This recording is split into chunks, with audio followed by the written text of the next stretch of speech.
नमस्कार दोस्तों, स्वागत है आपका हमारे चैनल कुंडली टीवी पर। दोस्तों, हिंदू धर्म में पूर्णिमा तिथि का विशेष महत्व है और उनमें से शरद पूर्णिमा का स्थान अत्यंत पवित्र माना जाता है।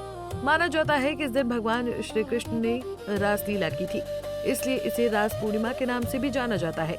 वहीं धार्मिक मान्यताओं के अनुसार इस दिन चंद्रमा अपनी पूर्ण तेजस्विता में होता है और चंद्र किरणों में अमृत का वास होता है।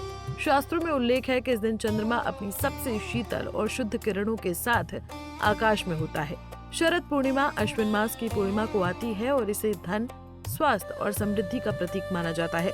ऐसे में साल 2025 में शरद पूर्णिमा किस दिन है, इसको लेकर लोगों के बीच में कंफ्यूजन बनी हुई है और आपकी इसी कंफ्यूजन को दूर करने के लिए आज हम आपको बताने वाले हैं कि इस साल कब मनाई जाएगी शरद पूर्णिमा। साथ ही बताएंगे कि क्या रहेगा इसका शुभ मुहूर्त और पूजा विधि। तो चलिए बिना किसी देरी के वीडियो को शुरू करते हैं।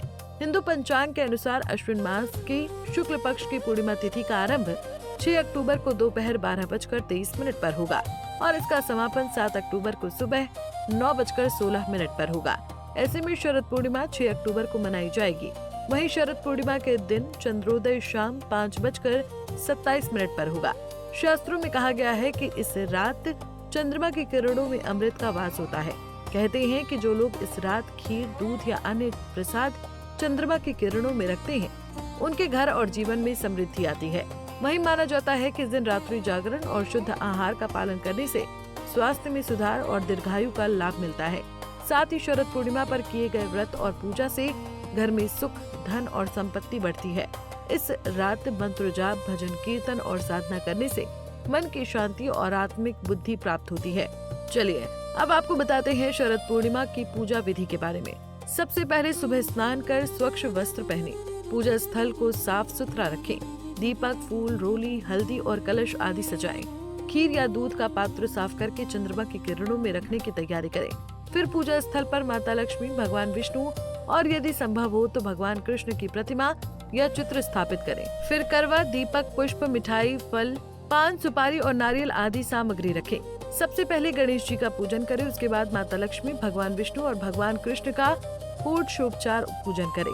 फिर दीपक जलाएं, पुष्प अर्पित करें, धूप करें और नैवेद्य अर्पित करें।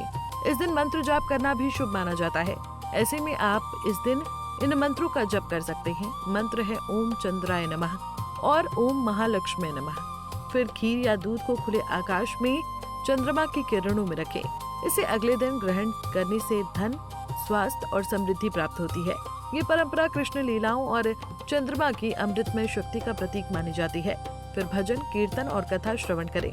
कहते हैं कि कम से कम आधी रात तक जागरण करने से व्रत और पूजा अधिक फलदायी बनती है। इसी तरह की और भी जानकारी लेने के लिए हमारे चैनल को सब्सक्राइब करें और नई वीडियो की नोटिफिकेशन के लिए बेल आइकॉन दबाएं। अगर आप ये वीडियो फेसबुक पर देख रहे हैं तो वीडियो को लाइक और शेयर करें।